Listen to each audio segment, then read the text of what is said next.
This is your Barbados Today morning news update for Friday, October the 26th. I'm Emmanuel Joseph. Thanks for joining us. Topping the news at this hour, the island's crucial hotel sector has been put on notice of possible industrial action. After discussions last night with workers, the second of two meetings with them yesterday at the Barbados Workers' Union Solidarity House headquarters, a tough-talking Deputy General Secretary Dwayne Paul sent a clear signal to its thousands of members in the industry to be on the ready. Paul told Barbados Today that too many hoteliers in an industry that employs more than 5,000 workers continue to mete out what he called unfair and disrespectful treatment to his workers, and the union, which represents more than half, was tired of it. I'm signaling so everybody gets understanding when we come back, and we have to identify properties and we have to identify issues that nobody can say that we did not say up front, that we need to have these matters resolved. A lot of the offensive properties know who they are, and we have signaled, we're tired.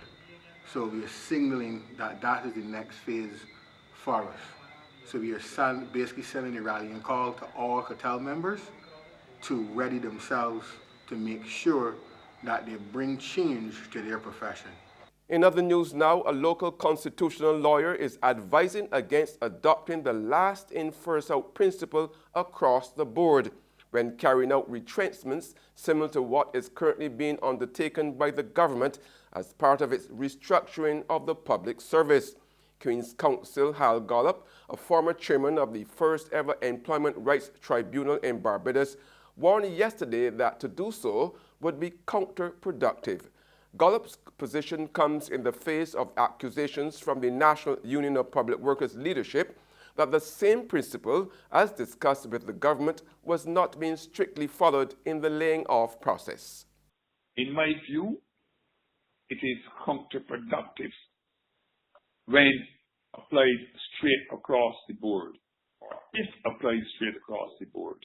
It is counterproductive. It would not, in my view, allow an employer to have optimum efficiency and productivity if you're going to suggest any kind of principle, any kind of procedure that would make people who were inside a workplace comfortable simply because they'll be there long, and some persons who've been new appointees uncomfortable if the issue comes down to retrenchment.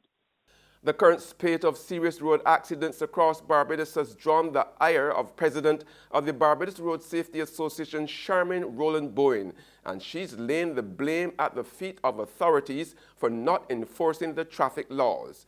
This week alone, the island recorded two fatal accidents, one of them a tourist who was a pedestrian in Old Town St. James on Sunday, and motorcyclist Jamal Lewis, who died on Hastings Main Road, Christchurch, on Wednesday. So far for the year, we have lost, as according to our records, there are 27 lives. The last year was 28. And who is looking out for these families? Who's looking out for these people? That are losing their lives. When I say losing their lives, because they can have been avoided. There are measures that can be put in place that can stop the recklessness or reduce the recklessness that is happening on our roads. And yet we fail to do so. I thought we would have had a change, from the last administration with this one. But so far, I'm not seeing. They everybody giving them a passing grade, and they can't give a passing grade where lives are and the amount of accidents because it's continuing. It is jumping right out at them. There's regional and international news after this short break.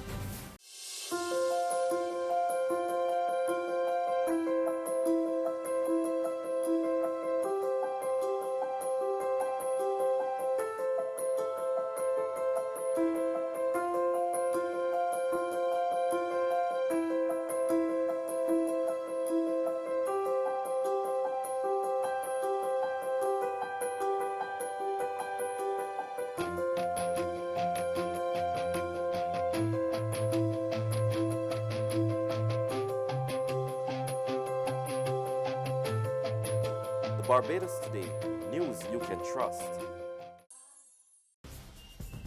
Welcome back with news from the region now, and we head to the Bahamas, where Prime Minister Hubert Minnis is assuring the public that the tax burden is not being increased at this time.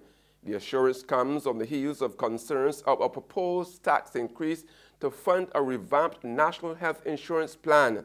More in this report from ZNS News. In the midst of growing concerns over a proposed 2% tax increase being levied on employees to fund a revamped national health insurance plan while the employer pays the remainder of the premium, the nation's leader, Prime Minister Dr. the Most Honorable Hubert Minnis, is assuring members of the public that the government is not increasing the tax burden on Bahamians.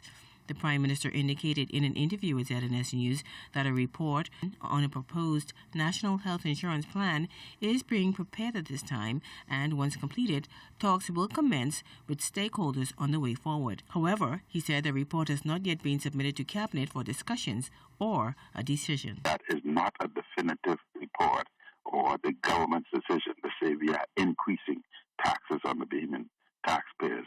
So they must understand that we have not brought forth any definitive report. We would have to commence discussion with the medical fraternity and other components of the medical community to seek their views and opinion as we move forward. And we will report to the nation as to the proposals being put forth and see how they feel before any definitive decision. That is only a proposal being put forth by the committee that's looking at national health insurance. Prime Minister did not give a timeline on when that report will be completed. However, he said the government is continuing to address ongoing challenges in the public healthcare system. And on the international scene, U.S. investigators focused their attention on leads in Florida as a probe on suspected pipe bombs sent to current and former high-profile political figures continues. According to media reports, it is believed that the device's design came from the internet. More on that story from Reuters television. As the investigation into bombs sent to high-profile critics of President Trump intensifies, the FBI Thursday warning that there could be more out there. We continue to advise the American public to remain vigilant, as it does remain possible further packages have been or could be mailed. A source tells Reuters that the probe has zeroed in on Florida and that all the packages are believed to have gone through the U.S. postal system. Former Vice President Joe Biden and Robert De Niro, a vocal critic of the president, the latest intended recipients of explosive devices, similar to those sent this week to President Barack Obama, Hillary Clinton, CNN, and billionaire George Soros. Reuters' Mark Hosenball is reporting on the investigation. The bombs in the packages were of similar design. As I understand it, the design was pretty primitive, pretty crude.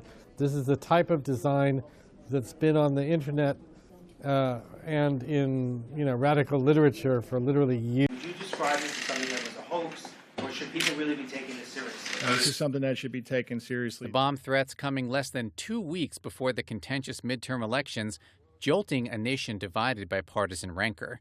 None of the 10 devices exploded, and the FBI said the white powder in the envelopes was not a biological threat. And that's news, but for the very latest, visit our website at www.barbadostoday.bb. You can also subscribe to our e-paper, email updates, or like us on Facebook, and sign up for breaking news alerts via WhatsApp. We are also on Izumi Media in bus terminals, as well as screenplay at supermarkets and gas stations near you. Now you can also hear us on Mix 96.9 FM. I'm Emmanuel Joseph. Have a fantastic day.